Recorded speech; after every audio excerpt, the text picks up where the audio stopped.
As I think back to the late 70s and early 80s, there is one show that I feel like really never got its due. Sure, WKRP in Cincinnati was a popular enough show, but it deserved more acclaim, more accolades, and quite frankly, to run a lot longer than it did on CBS TV.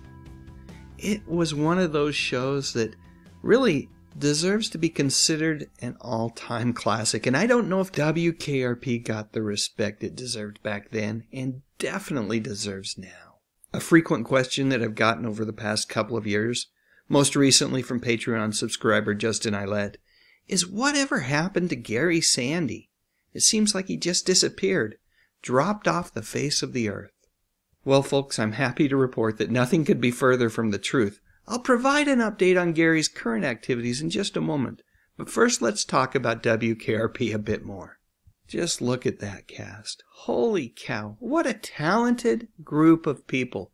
Among my favorites are Gordon Jump and Jan Smithers, who I've done videos about in the past. But really, when I think about it, they were all my favorites, including Sandy's Andy Travis, who is the station's program director. Before coming to WKRP, he had a perfect record of turning around radio stations that were struggling.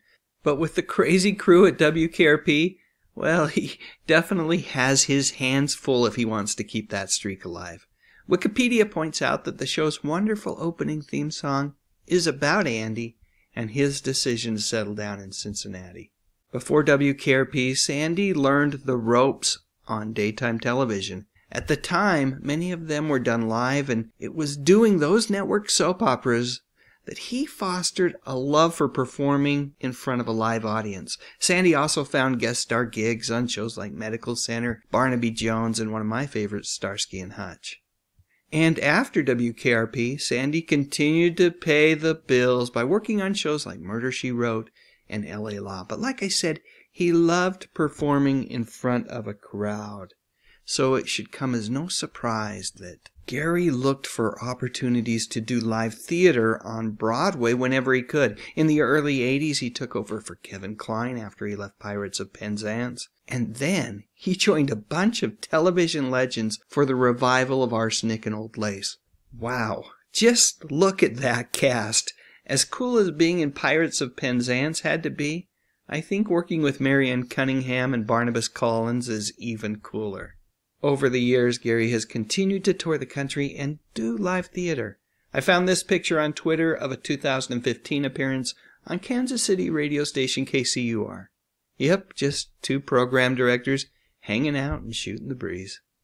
And there is a wonderful interview with Gary that was done in 2017 by TV station WTSP in Tampa Bay, Florida, where Gary talks about being in town to help teach aspiring young actors about performing in live theater.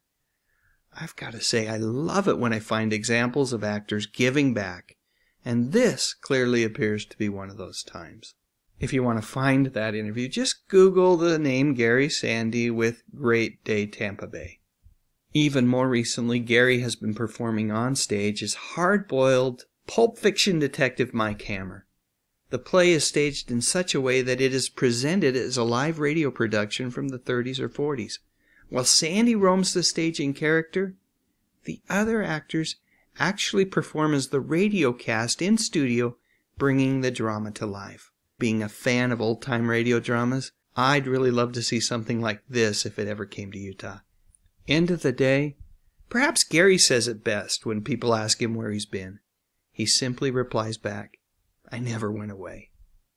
In one of the interviews that I read as I prepared to make this video, Gary talked about how odd it is to turn on the television and see a younger version of himself on screen. I've got to admit, I hadn't thought much about what that kind of experience would be like. I can only imagine it could be both fun and a melancholy experience. One more little bit of trivia for those who have ever been asked the eternal question, Bailey or Jennifer. Gary answered it years ago as he was in a brief relationship with Lonnie Anderson.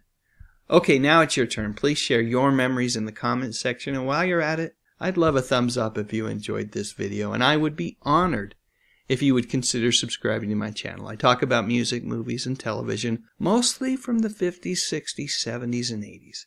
You know, the good stuff. But most importantly, and as always, thank you for watching.